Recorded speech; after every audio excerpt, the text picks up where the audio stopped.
এখন এটা আমরা আজকে নান রুটি দিয়ে তান্দুরি চিকেন খাবো। আর এখানে হচ্ছে মুরগি ভাজা হচ্ছে, নতুন আলু দিয়ে রান্না করবো। এই যে দুই ঘরে কি কি আয়োজন হচ্ছে, এই যে এখানে মেয়োনিজ আর সস রেডি করতেছে। আর এখানে হচ্ছে এগুলো কি রুটি, তন্দুর রুটি না? হ্যাঁ, তন্দুর রুটি।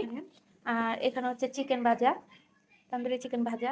এটা ঘরোয়া উপায়ে আমরা সবকিছু তৈরি করেছি, বাট এটা কিনে নিয়ে আসছি।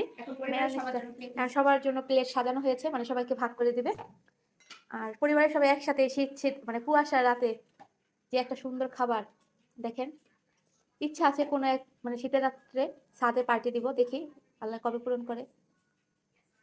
দেখেন আমার বোন আবার ভালো বাড়তে পারে, মানে ও সব দিকটা পারদর্শী। আমি মনে হয় ঘরে ছোট আর ওই মনে হয় ঘরে বড়।